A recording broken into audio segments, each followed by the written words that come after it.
Okay, so today we are moving the stove. We're going to clean the sides and back behind it. This is a great warning. It's pretty graphic. It's pretty ugly. Looks pretty bad. So, I don't know if I want to use the word embarrassing, but yeah, it looks pretty rough. So, before I get started cleaning it up, I am going to show you exactly what we're doing. Okay, first thing is first. This side got the most brutality in the cooking, so we're going to concentrate a lot on cleaning that up. This side over here, not quite as bad, but not good either. As you can see, there's a lot of cooked on crud here on these points. Now the back is what is bad. There we go. Yeah. We've got signs, we've got batteries, we've got dog bones, we have candy. There are some things in there. I'm afraid to know what it is, I'm sure. But the only way we're going to find out for sure is to finish pulling this stove out and get to work.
So this is all the grossness that was behind the stove that I had to sweep up.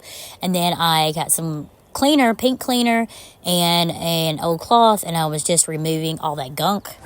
By the way, how does all that get underneath the stove? Like, the floor is not even exposed to elements or dogs or anything like that. Makes me wish that I could pull the kitchen cabinets out and clean up under those as well, because sometimes I really wonder if this could be under your stove, what could be underneath the cabinets. Next video, stay tuned for that one. So it has been swept and cleaned up at this point. I'm waiting for the floor to dry so I can move my stove back in that little hole. So those are the dirty microfiber cloths that I used. This stove looks so much better on this side. That was really looking bad behind the wall. I wanted to show you in the cabinets on the side. I wiped those down as well. This is before. See how bad that looked before, Now it is moved back in place, and I'm going to show you some after pictures. I can already feel the cleanness after all of that, and it is hard to say all that was back there prior, but now it is all cleaned up. I think it was like 2-3 years ago the last time I did that, so I want to start doing that once a year. I want to get back into that. As always, I hope you enjoyed the cleaning motivation. If you like what you've seen, please support by liking, subscribing, and sharing. And stay tuned for the next one.